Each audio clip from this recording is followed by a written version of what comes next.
right. Hello, everyone. This is the Quia Morgan-Hill Show, and you are tuned into the Quia Morgan-Hill Show.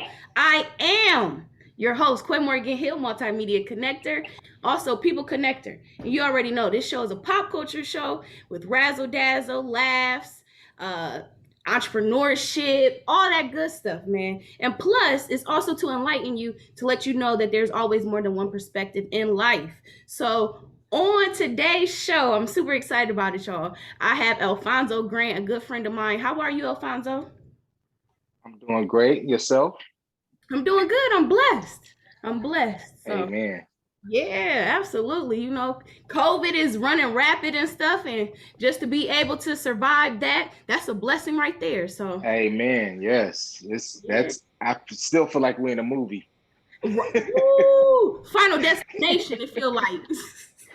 Yeah, it's unbelievable. It's crazy. So, Alfonso, you are a booking agent, an entrepreneur. What other talents do you have? Oh man, this I wouldn't call them talents. I, I I'm mean, you do a actually lot of getting different into things. fashion right now. Like I'm launching well, me and my partner are launching a clothing line. This is actually it right here. It's called Frequency. So it's something that I've been wanting to do for like over 20 years, and it just feels organic right now. So that's my next adventure. It's a clothing line. Okay. Where did the Yeah. name come from? So my partner had it at he had a vision of it because we currently have a print shop together, and I one day I just was sitting back and I was telling him the whole reason I actually started the print shop. So I just brought him in as a partner this year, but I had been doing individual printing myself for like the last 5 years. But I got into it to do my own line. So, one day I had a conversation with him and I was explaining to him what it was that I wanted to do. And he actually had this name as a clothing line that he had discovered about 3 weeks prior in the club. And, we sit there and talked about it and was like, what's your frequency? It's like everybody's operating on a different frequency. So I think everyone in the world can relate, especially when COVID hit. People started getting in different mindsets. You had to change the way you thought, the way you move. You know what I'm saying? It's different from everything that any of us ever experienced. Maybe our, great, grandparents. But for us, us, you had to think outside the box. People were losing jobs, and people. I watched so many hustles be created, and so we came up with frequency. Like everybody's operating on a different frequency right now, so it's something that we can feel that everyone can relate to. And so I sit down at the computer. I came up with some fonts. I actually had to make some letters on here, and then we added the brand 432. 432 megahertz is what the Earth's frequency is, a natural frequency for the Earth. So that's where we came up with Frequency, the brand. We wanted to be a brand more than just a t-shirt company. So we called it the brand and then added the 432 for that special number that the Earth operates under. I like that. I like that because I definitely understand the frequency. Yeah, Everybody's not on the same. But everybody, yeah. yeah. But and it's crazy when you do meet people that's on the same frequency as you too. I Mhm. just experienced that yesterday. I met a woman that was just like me, and I was like, "What? Hell no!" Yeah, what I'm saying? Everybody operates at a frequency. Some, is going to be on your level. Some might be above, some might be below you that you need to bring up. And, we all operate at some type of frequency. And Mhm. so, when we put our mission statement out, everybody's going to really gravitate to it like, oh, that's dope. I want parts of it. Oh, can we know what the mission statement is? I can't yet because we haven't released. We've only been wearing it ourselves, doing our own branding. And so I don't want to put too much out there because when we launch and we want to launch everything all at once. And it's I'll slide you the mission statement. I'll slide it to you on the side. Okay, all right. I But understand. yeah, I understand. But yeah, that's dope. That's dope. Wow. So you do a lot of different things. Let's talk about you being a booking agent because you've been doing that the longest, right? I feel like you've been with yeah, We I've been doing that for a now long for like time. 12, 13 years. Yeah, Yeah. it's been about Ooh, 13 years. Yeah, so 1990, 2000 in 8, yeah, 2008, going into 2009. So it's been, yeah, like 13 years now. Half my life almost. And are you telling my age? My bad. You look good and making me over here look old. My bad, my bad. But yeah, so that's just always been a passion of mine. Like I've always been involved in entertainment, like all my life. Even as a youngster, I played instruments, I sang in choirs, and then I'm sure we'll segue into my pops, his situation with his music. And I've always just been like, I like being behind the scenes. I've been a roadie. I traveled with a whole bunch of artists, from Patti LaBelle to Kenny Rogers. It ranges. So I've always been intrigued with the entertainment. And I used to promote a lot of shows and bring artists myself. And then people would start reaching out to me like, yo, can you get this artist? Because I know you know such and such. And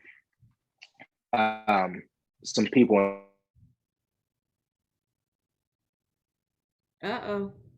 Akron actually showed me, and I was like, I need to be parts of it. And we've been rolling ever since. So it's a beautiful thing.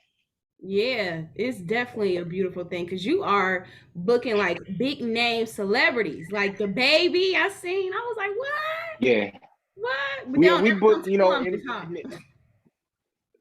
nah, and that's the thing, because people like they think because I'm here in Columbus, Ohio, that I do a lot of the stuff that comes through Columbus, but we're honestly like the largest Black-owned urban booking agency in the Midwest.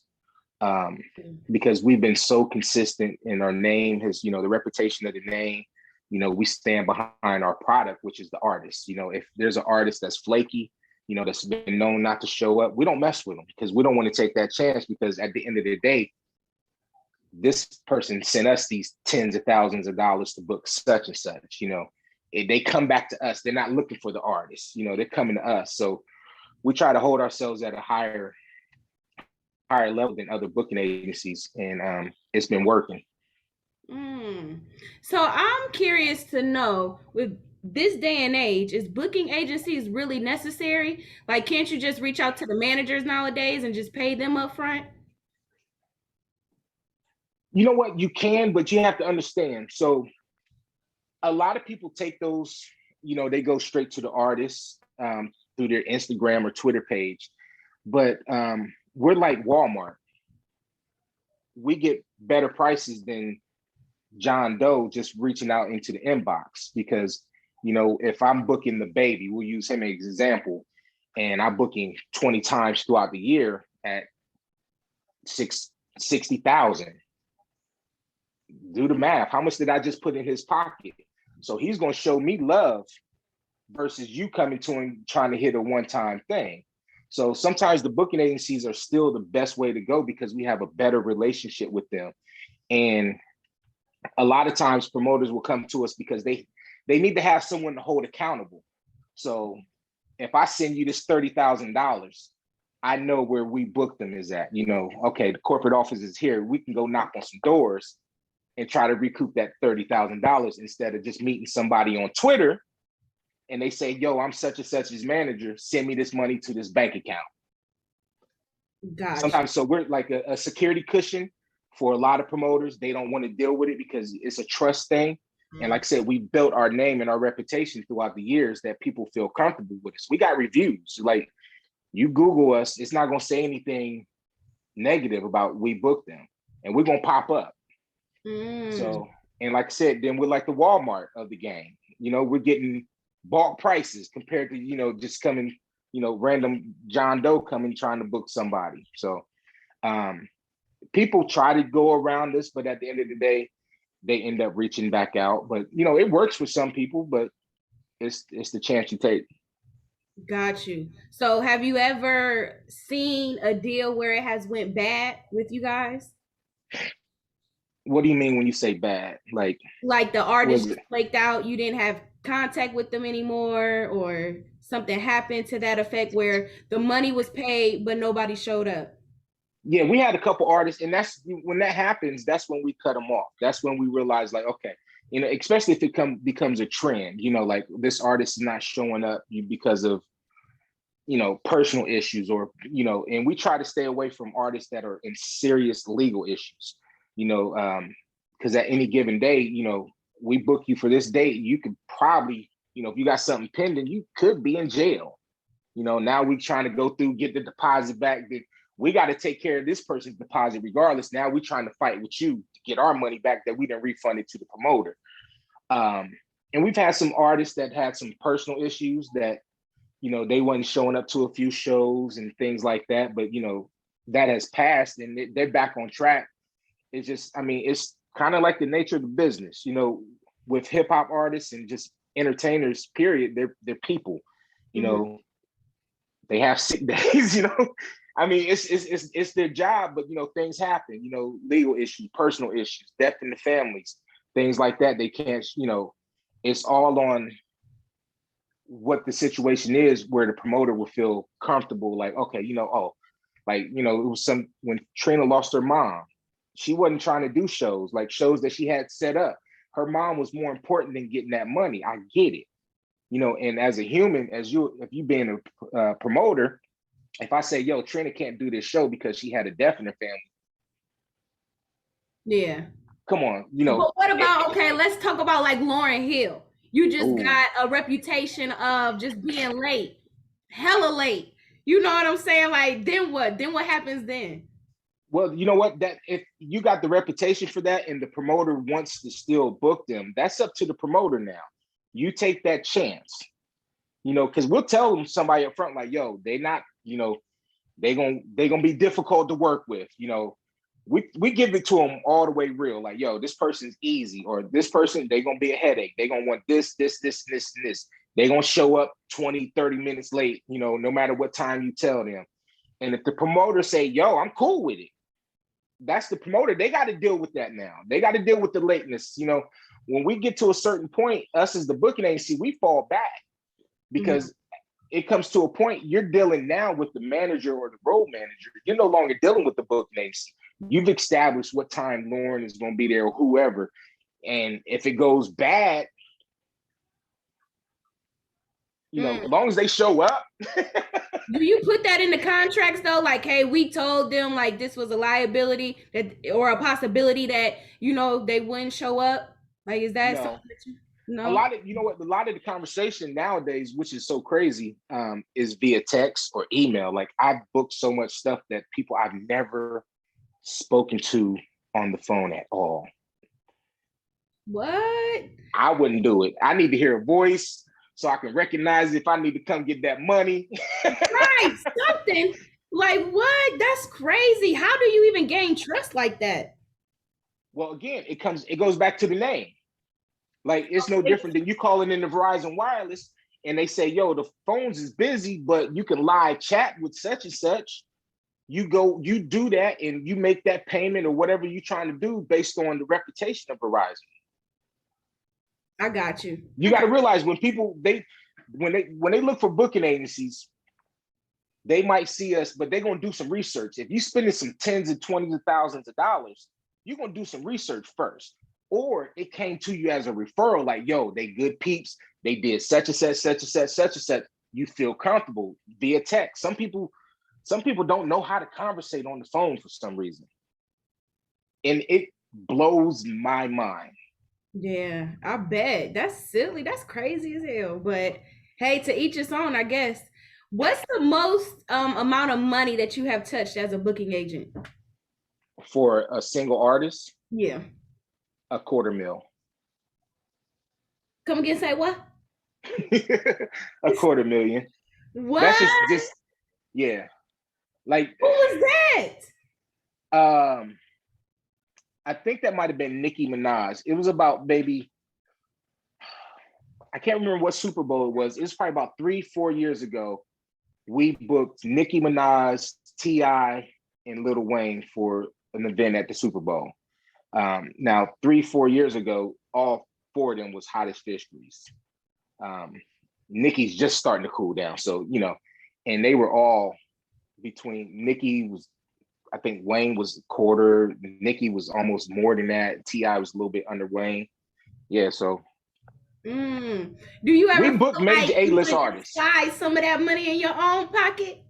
Nah, because I can't, because we don't get it all. Now, here's the thing. So the transaction is for that dollar amount. We don't get all of that up front because the booking process is, hey, you line up this artist, we get the agreement, you send a deposit. Okay. Usually the back end situation, it never funnels through we book them.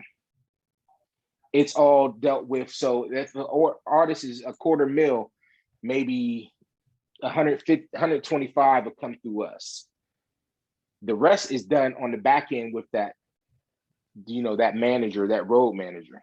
And so it doesn't filter through them. So that's why I say $250,000, it was be a combination of all three artists combined together on one deal. But there was another quarter due, a few days before the event. But it didn't come through. It didn't pass our hands. Got you. So basically what you're saying is the manager and then like the promoter come together to finish up that deal. Okay. Yeah, because what happens is after we set everything up, we confirmed we confirmed the deposits, we approved the flyers, any type of promotion, we confirm their flights, hotels, and ground transportation. We get all that stuff together and we kind of just hand it over to the road manager. Now, once it gets closer to the date, the road manager asks for who's going to be their contact person in this city. We pass that number, we're done. That's the period on the end of the booking process. When the two exchange numbers, when that, road manager, whoever's dealing with that artist and the promoter, when them two exchange numbers, we book them. It's pretty much done with the whole transaction.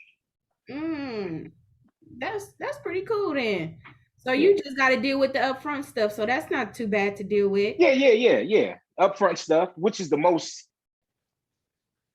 tedious. Right now I'm in the process of approving flights now for a show in November in Cocoa Keys, Florida. Just going back and forth with the manager, the promoter. I'm like that middleman. So I'm like, okay, here's this, here's that, here's that. No, change the flight. They want to leave a little bit earlier. This hotel got to be here.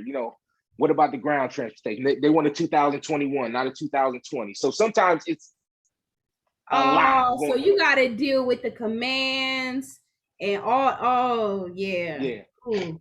We need a stylist in this city. Who's a makeup artist? We want to see some of their work.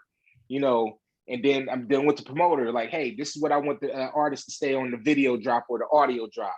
Okay, here's the flyer from the promoter. I'm passing it to the manager. The manager's like, nah, we don't like that picture. Send it back. Like, you know what I'm saying? So a lot goes on from the setup to the handoff of the number. Like this one show I've been working on it for over a month because it's getting closer. Now it's time to book the flights. Now it's time to get the hotels.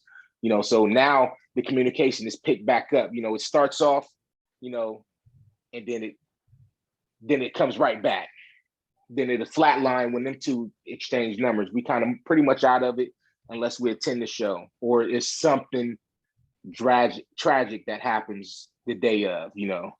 The promoter can't reach the road manager. They'll call us. The road manager can't reach the promoter. They'll call us. Like, why your man ain't answering? Yeah. But I love it though. Like it's a high that I can't explain.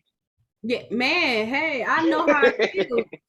To be around celebrities and stuff. It's a whole nother world. It's a whole different conversations. Like it's different. Everything is different. Yeah, absolutely. Have you ever established any good relationships with the artists or any celebrities? Yes. It's so crazy. Like I say, I started off doing roadie work. True story. It was like 88. I met Tupac. He was doing the same thing. He wasn't Tupac though. But he was Tupac. He wasn't the rapper Tupac. He was just Tupac Shakur. Met him. Working backstage. He was working for Digital Underground. It was Queen Latifah, Moni Love, Digital Underground, Third Base, Big Daddy Kane, EPMD. Did I say Queen Latifah? Mm-hmm. Yeah, and Queen Latifah. It was a big old tour. We was working. We swapped numbers, and we remained cool for like a year. And then fast forward, Juice came out. And me and the mother of my two sons, we was at the movie theater. And I was like, I know that guy. She's like, no, you don't. I was like, yeah, I do. Because he wasn't Tupac, but he popped up. He went from, carrying luggage and stuff and then becoming, the movie star on Juice. That was like my first encounter. I got real cool with Bernard Bell. He was the drummer for Guy, and he's Regina Bell's little brother, older little brother. He's Regina Bell's little brother. Me and him had got cool. I actually hooked him up with a chick, which kind of weird. I got real cool with Kevin Hart when he first, like, I don't think he was just starting. Me and him used to really kick it on the phone, and we would swap. Well, I didn't swap numbers because as his levels would grow, his number would change. He would contact me like, "Yo, this is my new number," and I remember in it might have been like 2008. I had called him, and he was on the movie set filming a scene with Anthony Anderson, one of them spoof movies, and he was like, "I'm on the set. What's up?" And I was like, I got nervous because I was like, "Ooh, he's blowing up now," and I kind of fell back from the situation. Was like, because his level and my level were different, and so I fell back. Like, but we were cool for like 2 years where we consistently talk on the phone, and like I said, he would change his number. He'd email it to me like, "Yo, this is my new number. Lock me in." And then I seen his level getting higher, and I was still like, and I fell back. Then he really blew up. Oh man, you gonna But have I've to had a couple. Yeah, I've had a couple people. You gonna have to rekindle that. Reach back out. So crazy. And now it's because I'm cool with his manager. Because for booking purposes. But it's like I'm sure he's at the level now. He's like, ain't no new strangers coming in. But I remember when I first met him, I said, "Dude, you funny as hell." I said, "You're gonna blow up." And Soul Plane, none of that stuff was out. Like, nobody really knew him. He was an opening act. And I just happened to be working this show because I knew the promoter. He was traveling to like 5 different states. And me and Kev would kick it backstage. We'd hang out at the after party because it was Bill Bellamy, this guy named Talent, Alex Thomas, and Kevin, and I think one other artist. And we'd go to the after parties and hang out. And me and Kev was like the cornballs because like everybody else had a name, but I was hanging with them, and me and Kev would just sit back there like crazy. Sometimes it's okay to be the cornball. You know what I mean? It's okay. You ain't always got to be in the front. As long as you're in the room, that's all that matters. Yeah. But the thing was, the people in the room was gravitating to everybody else, the names they knew. You know what I'm saying? Oh, Bill Bellamy, you know what I'm saying? So it was like no one really knew who Kevin Hart was. So he was kind of like a regular guy, which made him so cool because I could relate to him on the regular guy level. Because I was just regular. I'm still a regular guy, but he wasn't. I probably had more money than him at that time. You know what I'm saying? Wow. Yeah, but I messed that one up. I messed that one up. I won't do it again. I promise myself, next celeb I get cool with or allows me into their circle at any level, I'm gonna stick with it. Yeah, you got to. You got to. Hey, you definitely got to. Now, because I can afford to get on a flight now. Like, I couldn't afford it back then. Like, he's like, "I'm out in LA. You should come out." Like, I can't. Like, I ain't got LA flight money. Right. I got a job. Right. Yeah. Oh, I hate that. It was intimidating. Honestly, it was intimidating because I was like, man, I can't match up to this guy right now. And I fell all the way back. Like, that was the last time I called him. I was like, "Ooh, he going places. I'm not." Right. Just damn.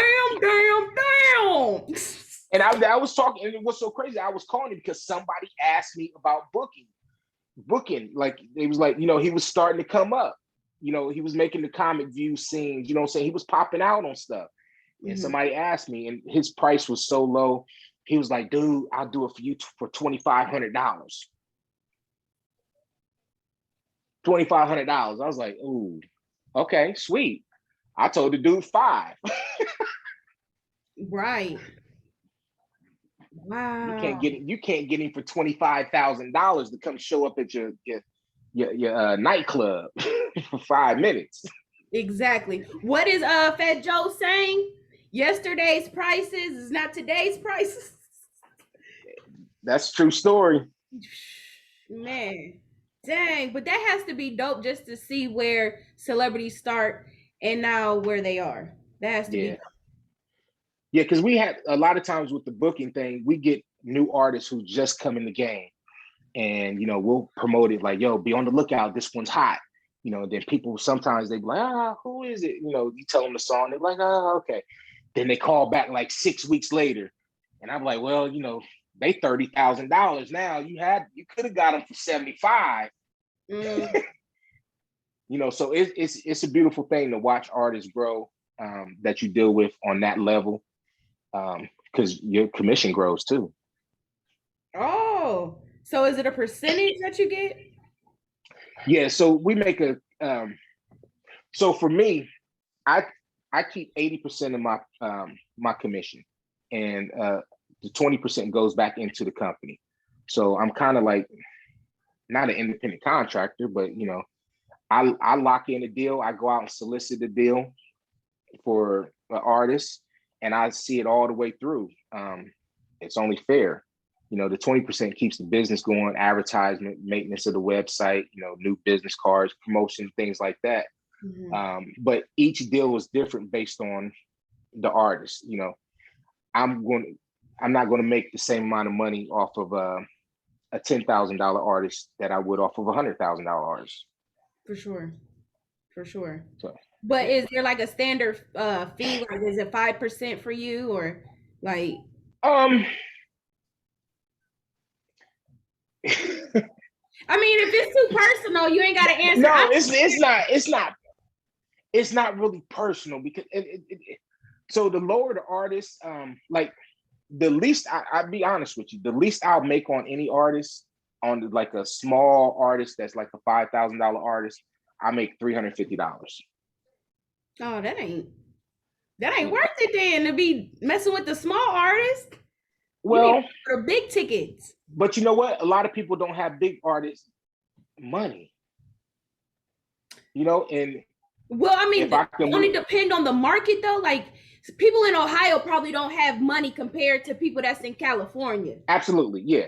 I mean, because if it was like, I use Chris Brown. We was doing after parties for him, like when he was going through his legal stuff, and I got the first one.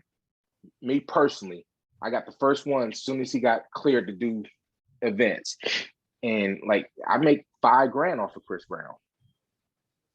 Hey, y'all hiring? But now, mind you, 20% that go back in the company, so I'm net 4. Y'all still But hiring?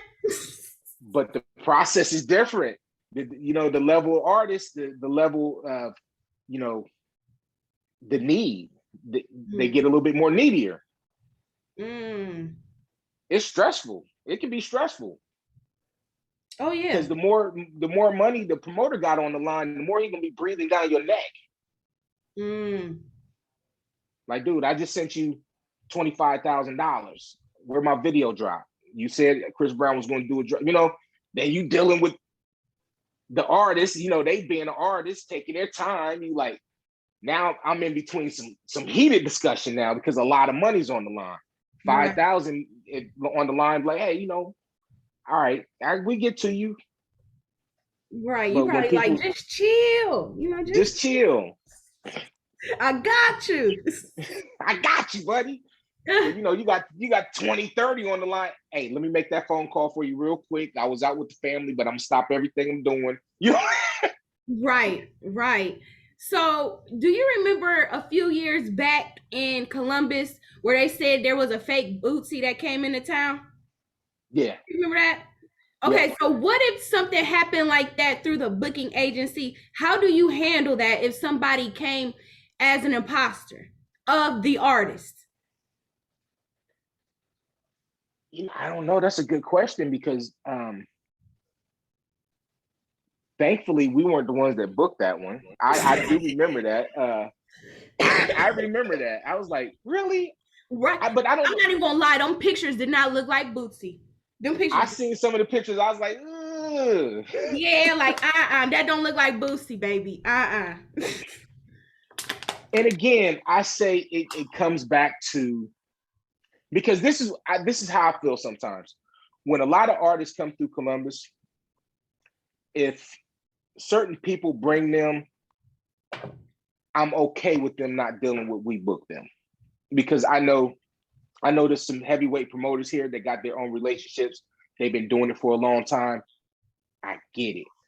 But when some of these new cats, they want to go around and, cut the booking agency out, that's what you get sometimes.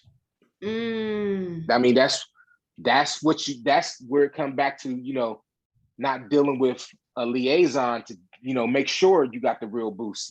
Like I said, I was booking Boosie right before COVID.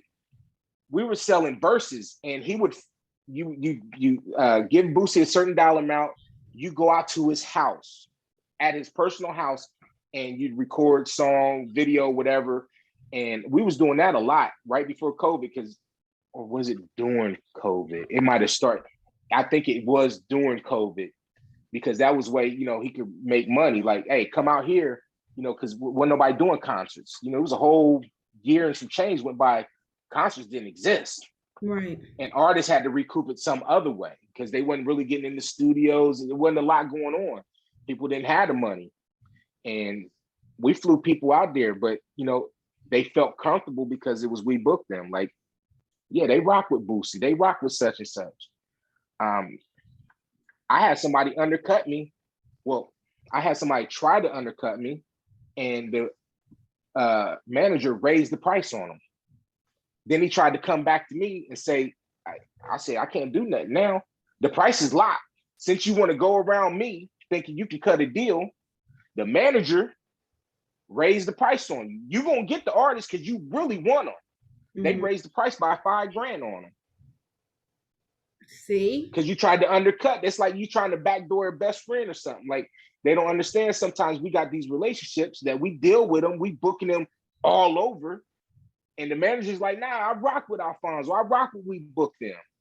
Oh, you talked to Alphonso and he told you one price. You trying to get it for lower. Now it's more.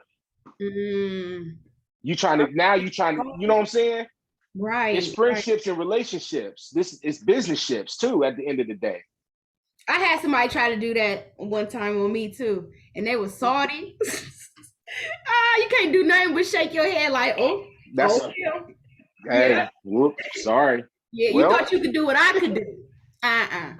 You had to see for yourself, baby. It ain't even like that. Wow. And like I said, I be trying to help people, and I'd be willing to work and shave my commission on certain people. Like, hey, I just want, help you out, get you on your feet. I want to guide you right, because a repeat customer is the best one. I don't want a person to book a show, get a fake Boosie, and now they done took a loss and they can't come back and book again. I want you to be successful. I want you to come back and drop another 40, 50 grand on me. I want you to do it 4 times a year. I don't want you to do it that one time and you take a loss. Yeah, I made my little commission, but if I can keep making it off of you, off successful shows and guiding you the right way, like, nah, you good. We're going to reassure you that I'm going to get a video drop from the real Boosie or whoever. I'm going to get the audio. They're going to post it on their Twitter. They got 5 million followers. You watch them post your stuff on the Twitter. If that ain't enough for confirmation, I don't know what to tell you. Right. But that's what we do for our promoters, our clients. That's good. We almost guarantee results. Yeah, we make you feel as comfortable as possible.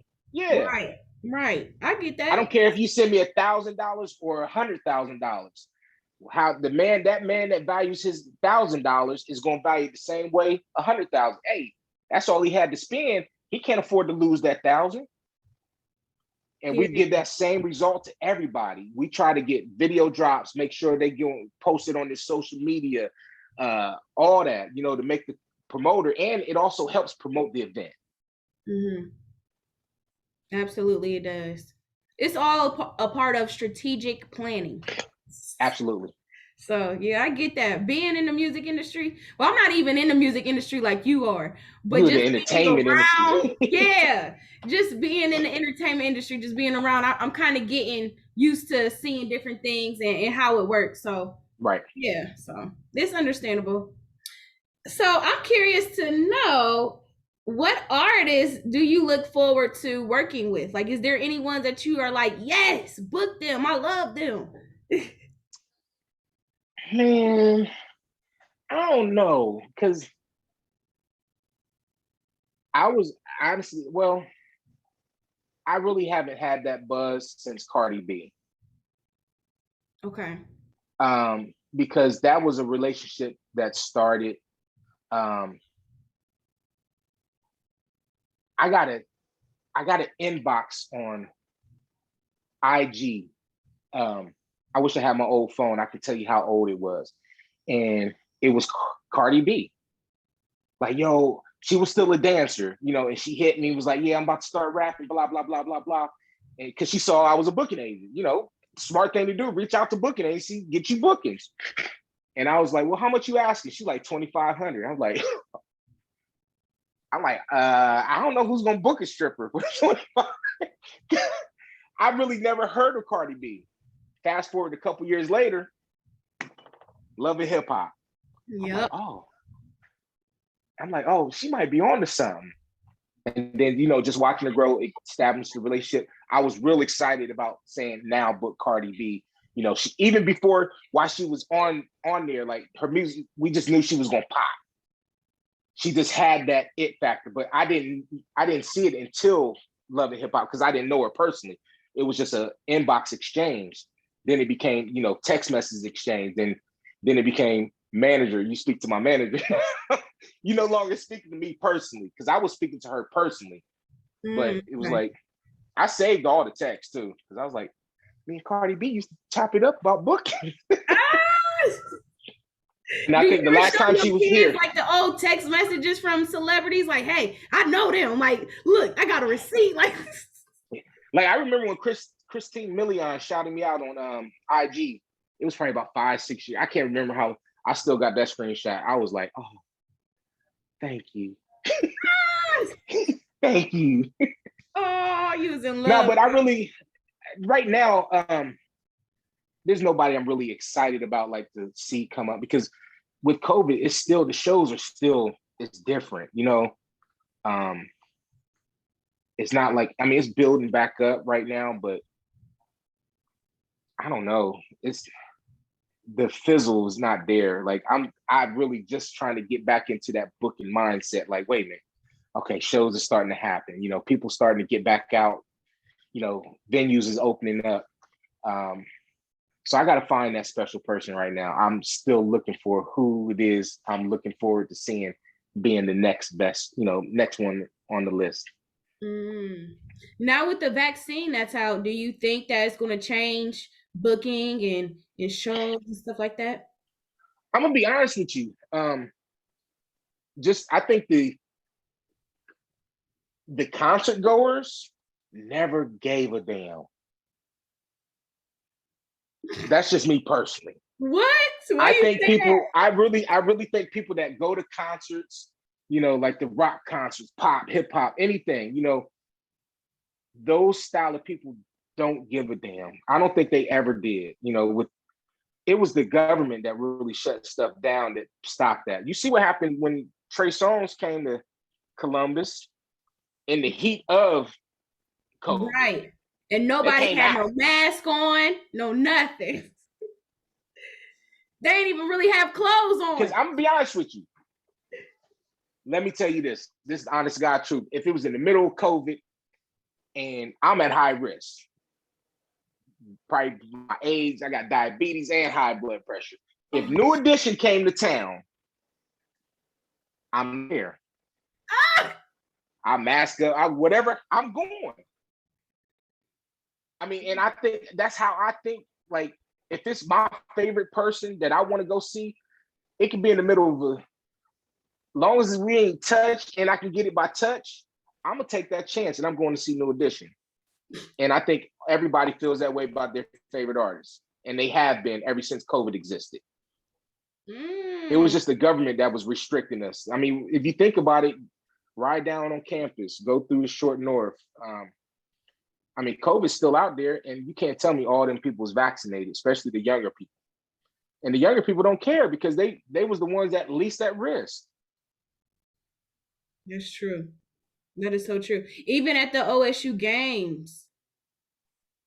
Man, yeah, I don't. Yeah, so I Yeah. don't think COVID. Yeah, I don't think it was really the COVID. You know, it was the government that isolated that with promoters and party goers. People want to party. Yeah. It seemed like People it. want to party when bad things is going on. We celebrate.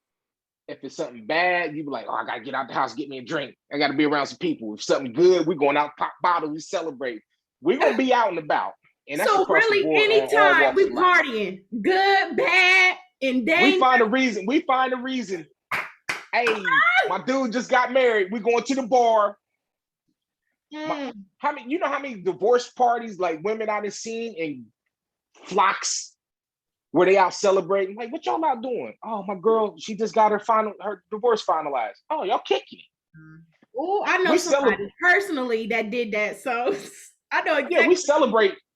We celebrate everything. We don't need a reason. Man, did you see my post that I posted on social media not too long ago? And I was asking, like, what do y'all be celebrating every weekend in the club? Depression? And like, so many people got upset. Like, what you getting upset for? Is it the truth? It is the truth. I mean, think about it. When a lot of people are depressed, they drink. That's a lot of, I mean, the alcohol business is huge. And when you intertwine it with entertainment, oh, man, listen. That's the devil in progress. Oh. See, and people getting mad at me. Don't kill the messenger. Kill the I was cracking up on that post. Because I only think I liked it because I was like, ooh, I don't even want her to see. I seen that one. I ain't gonna lie, I've been out a lot. And I almost felt like it was directed at me. I said, who's she talking to? I've been out a lot. And hey, I wasn't saying that going out is wrong or anything like that. I'm just saying, what do y'all be celebrating every weekend? Every weekend, because everything. A lot of people on my timeline be going out every weekend. And during the week they posting stuff just like they celebrate life. I mean, but the good, the bad, the ugly, like, dang, can you just focus on yourself and try to get out of that first before you have a drink? Nah, that's me. I don't know. Maybe that's me, but yeah. But that's gonna be for a whole nother conversation. Right. That's gonna be a whole different conversation. Because people came at me with that. Yeah, that was funny. Yeah. So you said your passion came from music, right? Yes. Okay, so and you grew up around music all your life? Yeah, well, yeah, it's weird. Yeah. I've always I started DJing, like a lot of people don't know, but people that know me, I started DJing when I was in the 6th grade. The 6th grade? How did you do that? 6th grade. Well, because you got to think, I grew up in the hip hop era, breakdancing, b-boying, and I really wasn't a good dancer. I couldn't rap. So the next, either you was a graffiti artist, you was a break dancer, or you did beatboxing, or you was just a straight up b-boy, or you was a DJ. And I found DJing to be the easiest thing for me. And I started DJing this guy named Daryl Hawkins. He used to DJ in his basement. I'd come down there just watching, and I fell in love with it. And my dad actually DJ'd in a bar here in Columbus. So, but it goes further than that. That's just when it's 6th grade. But I always played. I played the trumpet from the 1st grade all the way up to the 10th grade. So I played trumpet for 10 years. Okay. Hated it. I wanted a saxophone. My great grandmother told me they was all out, and she bought me the trumpet. I think she lied. I think she lied to me because I think back then I guess trumpet was Dizzy Gillespie or whatever his name is. I think that's what she wanted me to play. And as I got older, I just fell off from it. But I was always in choir, like all my life. I was always engaged in some form of music. You know, I love listening to music. I used to collect records just with the DJing, and then it transitioned into, you know, starting doing work. You know, picking up luggage, learning behind the scenes. Then my father, you know, he made his music, and so it just.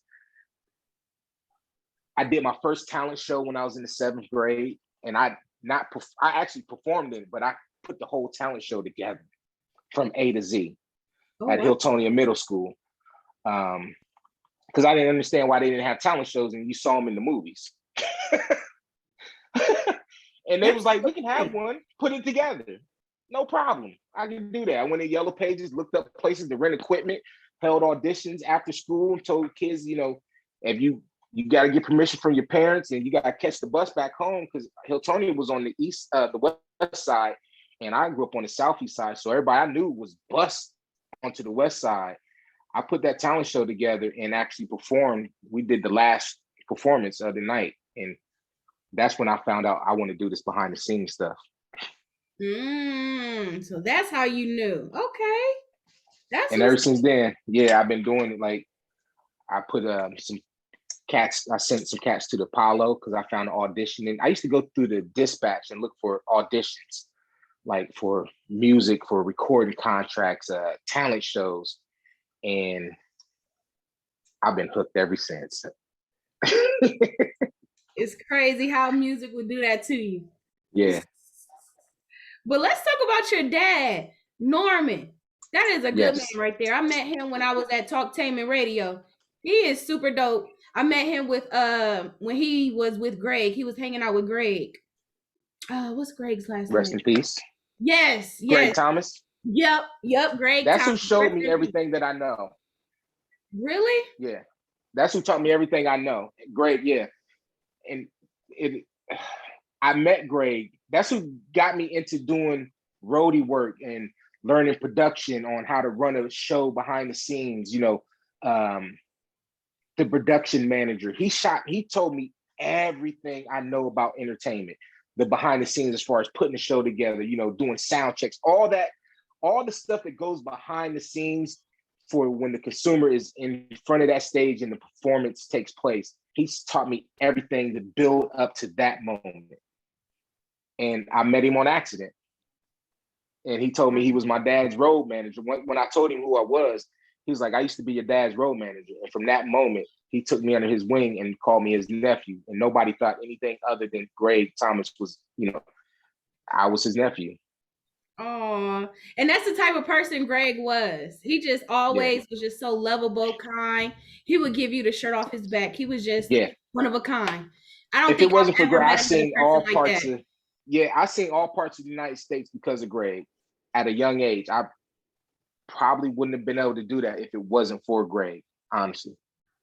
And I probably wouldn't have this type of fuel, this fire that I have for entertainment if it wasn't for Greg.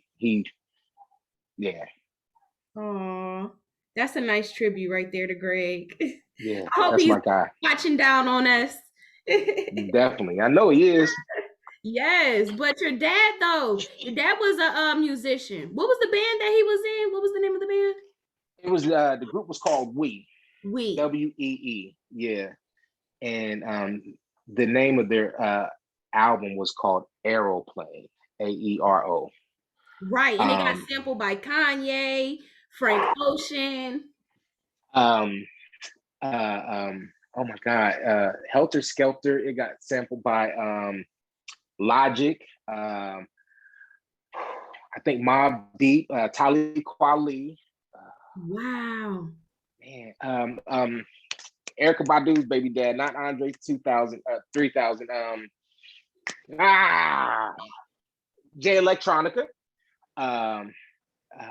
There's a ton, and every time I check every about 2 years. There's always some new artists that's sampling it. I'm like, Stolly on Maybach Music, on his debut album. Stolly sampled it. The list goes on. Yeah, pretty awesome. How does that feel? Well, you know what's so crazy? I'm gonna be honest with you. I didn't know.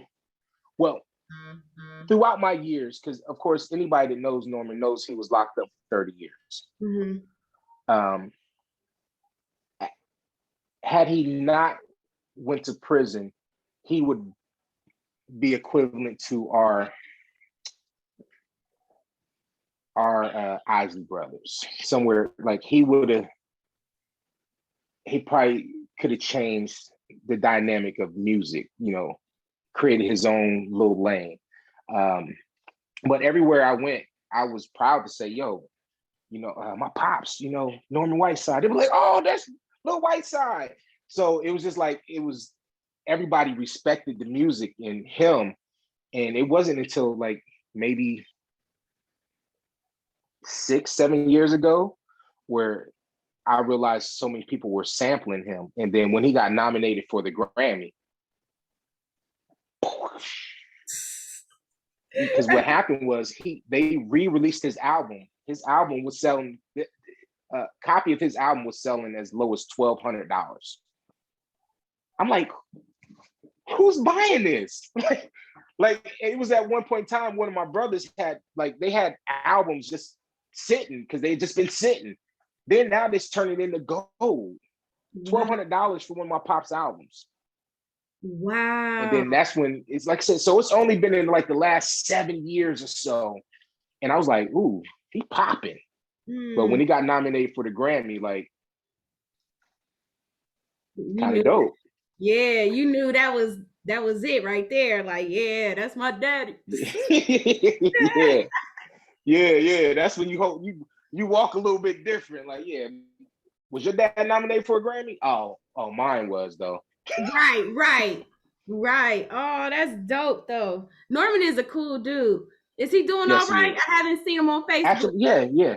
Okay. Well, he just started posting last week again. I seen a couple posts, and he shouted out Lane.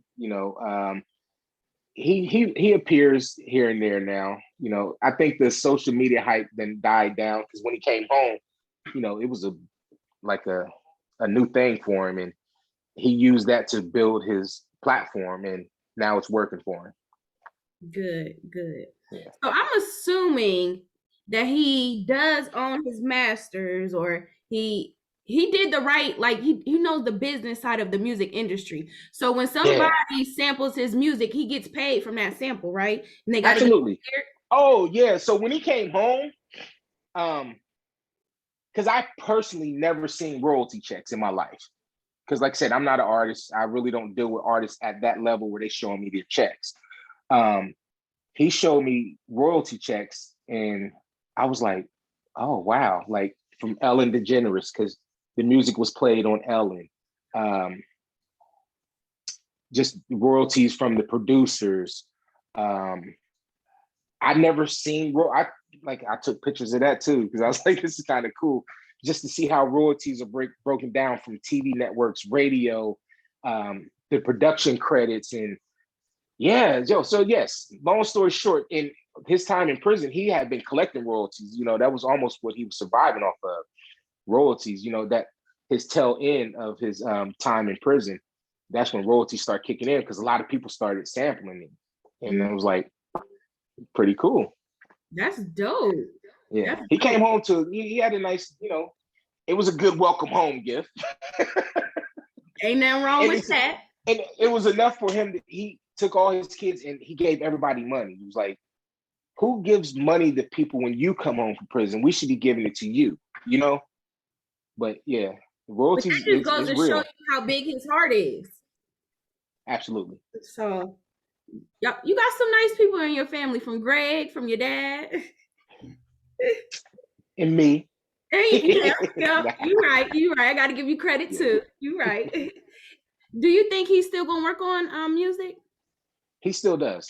He does? Yeah. Okay. Yeah, absolutely. Well, you can't see now. Also, that whole time when he was in prison, he did music the whole time he was in there. He sang.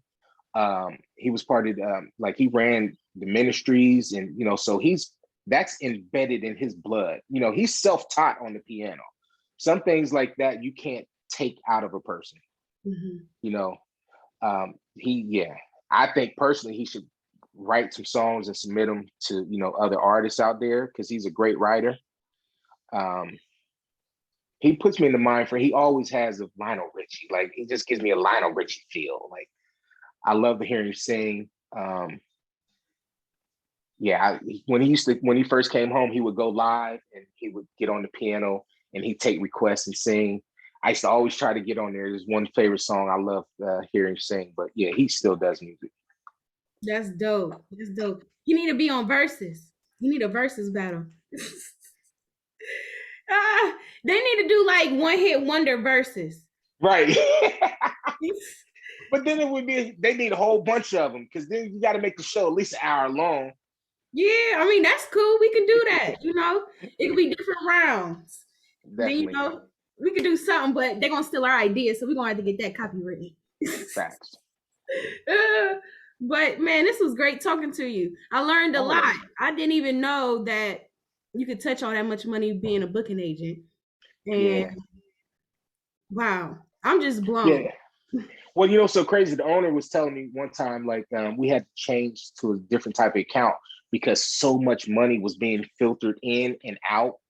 Because you got to think, if 125,000 come in, at least 120 of it is going out because we still got to send it to the artist. It's not really our money, but it filters through. And as the business grew and over time, banks were like, right, money laundering like a mug. Y'all done had over $1 million filtered through this account. Where in the, so the owner had to go in and tell them the type of business it was, for the government, really, honestly, because we book a lot of stuff. Like we really book a lot of stuff. A lot of money filters through that account. And so you want to stay protected and keep them alphabet boys off your butt. IRS, FBI, hey, all them letter boys. Yeah, feds, all of that. Well, right. It was great talking to you. DEA, they like, what you Always. Thank you. Yeah, for sure. And also I want to thank you again for doing my shirts a while back. I'm coming to get some more because I got to do a photo shoot. So yes, I'll be back. Okay, I got you. But I want to get you. I need to get you on one of these frequencies too. Yeah, I would love to have that for the show. Yeah. So yeah, absolutely. Stay in touch with me for sure.